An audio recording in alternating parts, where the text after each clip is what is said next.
అభివృద్ధి ప్రజలను మెప్పించేలా ఉండాలి కానీ ప్రజలను భయభ్రాంతులకు గురి చేసేలా ఉండకూడదని బీఆర్ఎస్ ఎంపీ అభ్యర్థి కొప్పుల ఈశ్వర్, మాజీ ఎమ్మెల్యే కోరుకంటి చందర్ అన్నారు. పార్లమెంట్ ఎన్నికల ప్రచారంలో భాగంగా బుధవారం గోదావరి కని, ఓల్డ్ అశోక్, శివాజీనగర్ ప్రాంతాల్లో ప్రజలను కలిశారు. ఈ మేరకు అభివృద్ధిలో క్వార్టర్లను కోల్పోతున్న కార్మిక కుటుంబాలు, ఓల్డ్ అశోక్ ప్రాంతంలో షాపులను కోల్పోతున్న చిరు వ్యాపారులు, మాజీ మంత్రి, మాజీ ఎమ్మెల్యేను కలిసి వారి బాధలను పంచుకున్నారు. ఈ సందర్భంగా కొప్పుల కోరుకంటి మాట్లాడుతూ అభివృద్ధికి ఎవరు అడ్డంకిగా నిలవరని, అది ప్రజాస్వామ్యబద్ధంగా అందరూ మెచ్చేలా ఉండాలని అన్నారు. అభివృద్ధి జరిగేటప్పుడు దానికి ఒక ప్లానింగ్ ఉండాలని, అది ఏమీ లేకుండా ఉన్న పలంగా కార్మికుల క్వార్టర్లు కూల్చివేస్తామనటం సరికాదన్నారు.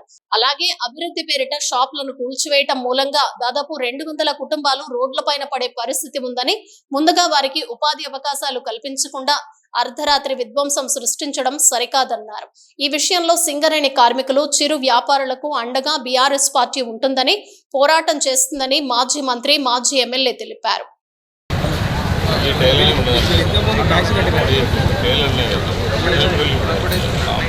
పట్టా ఇచ్చింది కాంప్లెక్స్ పెడతారు. దీంట్లో మీకు మళ్ళా సేమ్ ప్లేస్లో మీరు మీకు ఇస్తారని ఏమన్నా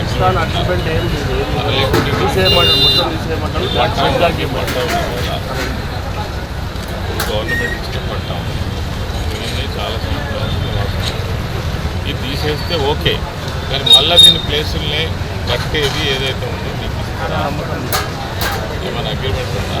మరి ఏముంటే మరి తీసేస్తే మున్సిపల్ వాళ్ళు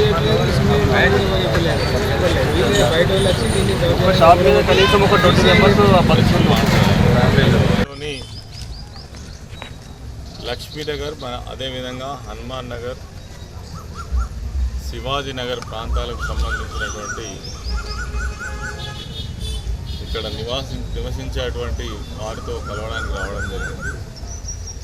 ఇక్కడికి వచ్చిన తర్వాత వీళ్ళు చెప్తున్నటువంటి విషయాలు చూసినట్టయితే చాలా ఆశ్చర్యంగా ఉన్నది. డెవలప్మెంట్ పేరిట ఇక్కడ పెద్ద మొత్తంలో భూ కబ్జాకు పాల్పడేటువంటి ఒక ప్లానింగ్ నడుస్తున్నట్టుగా మనకు అర్థమవుతుంది.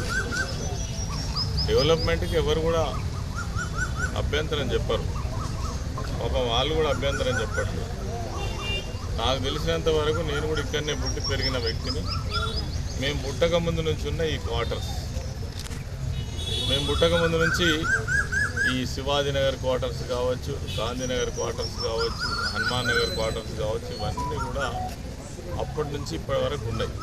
ఇప్పుడు ఎన్నడూ లేని విధంగా అకస్మాత్తుగా వచ్చి దాదాపు ఒక 200 కుటుంబాలు, దీంట్లో ఈ బుక్క వాళ్ళు ఉన్నారు, తర్వాత అశోక్ టాకీస్ ఏరియాలో ఉన్నటువంటి షాపింగ్స్ అన్నీ ఉన్నాయి.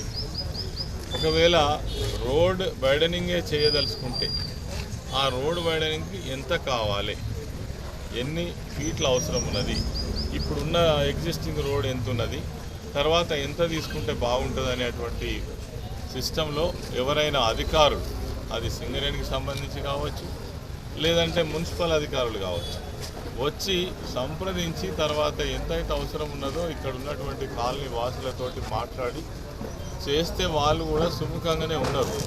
కానీ ఇక్కడ జరుగుతున్నది ఏంటంటే రోడ్డు వైడనింగ్ పేరిట పెద్ద మొత్తంలో కబ్జాలు చేసేటువంటి ప్రయత్నం జరుగుతూ ఉంది.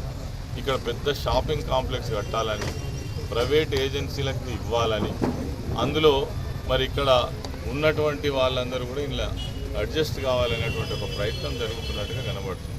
నేను అనేది ఏంటంటే వీళ్ళందరూ కూడా పేదవాళ్ళు, వాళ్లకు ఇదే జీవనాధారం.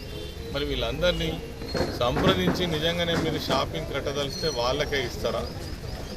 ఇస్తే వాళ్ళకి ఏమైనా అగ్రిమెంట్ ఇస్తారా?